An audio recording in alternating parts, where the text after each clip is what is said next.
పేతురు అనేటువంటి వ్యక్తి మీద సంఘాన్ని కట్టాడు, స్థాపించాడు. ఈ సంఘం వధువ సంఘం, ఈ సంఘం పెళ్లి సంఘం, ఈ సంఘం ఎత్తబడే సంఘం, ఈ సంఘం ప్రభు రాజ్యంలోనికి వెళ్ళే సంఘం. ఆ సంఘంలోకి వెళ్ళాలంటే ఈ సంఘం సిద్ధాంతం ఏంటి తెలుసా?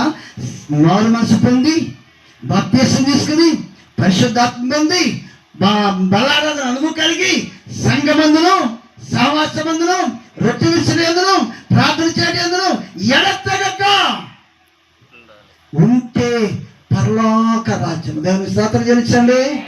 హల్లెలూయా. ఆ సంఘంలో చేర్చబడి వారు పరలోకానికి వస్తారు. వీళ్ళు నా ప్రజలు, వీళ్ళు నా సొత్తు, వీళ్ళు నా దగ్గర ఉండేది, వీరు నా సింహాసనం దగ్గర ఉండేది.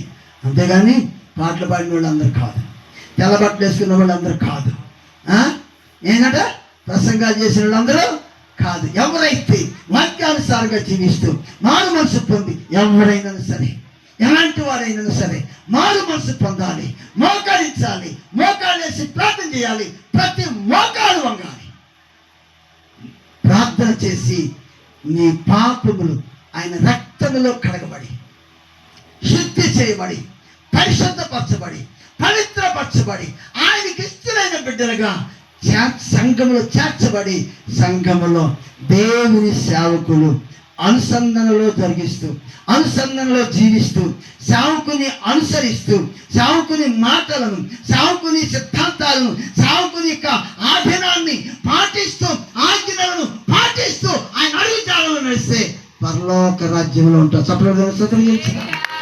హల్లెలూయా. ఇది దేవుని ప్రణాళిక.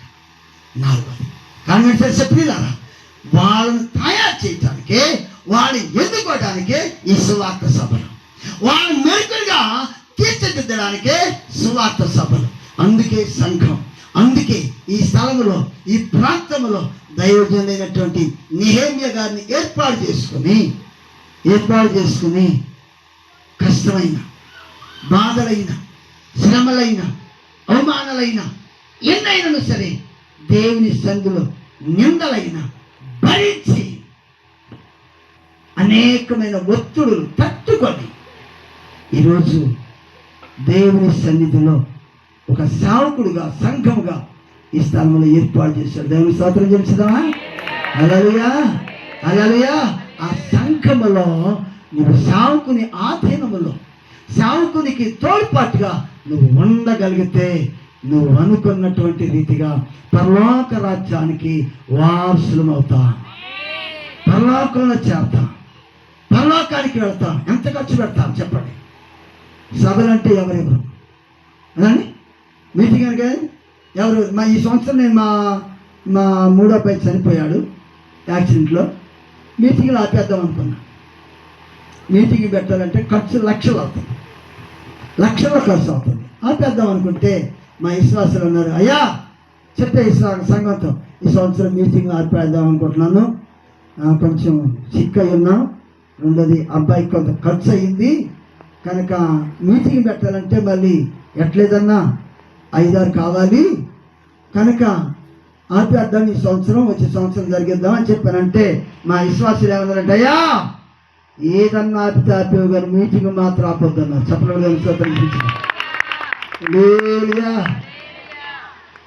ఏదన్నా ఆపేవేవు కానీ మీటింగ్ అని మాత్రం ఆపొద్దు, మేమున్నాం కానించు అన్నారు. దేవుని స్తోత్రం తెలుసుగా. హల్లెలూయా. రేపు మే నెల 12, 13, 14 ఫిక్స్డ్ డేట్లు మాయి. ఆ డేట్లు ఫిక్స్డ్ డేట్లు. కానీ దేవుని సందులో క్రీస్తు ప్రియమైనటువంటి వాళ్ళరా, మనం సిద్ధపడి ఈ సభలు ఎందుకనంటే దేవుని రాజ్యానికి మనం వెళ్ళాలి. నరకగ్ని గుండాన్ని తప్పించుకొని, అగ్ని గుండాన్ని తప్పించబడి, మారు మనసు పొంది, బాప్తీసం తీసుకొని, ప్రభు సన్నిధిలో చేర్చబడి, ఆయన శరీరాన్ని, ఆయన రక్తములో పాలుభాగస్తులవుతూ, సంఘ నియమాలతో, సంఘ నిబంధనలు పాటిస్తూ, వాక్యానుసారమైనటువంటి జీవితాన్ని జీవిస్తూ సిద్ధపడిన వారే పరలోకానికి ఎత్తబడతారు. సిద్ధపడిన వారు విడిచిపెట్టబడతారు, నరకానికి వెళ్తారు. ఈ రాత్రి ఎక్కడికి వెళ్ళాలనుకుంటున్నావు నువ్వు ఒక్కసారి జ్ఞాపకం చేసుకో. ఉన్న స్థలంలో ఉన్న పాటున మోకరించి ప్రార్థిస్తావు.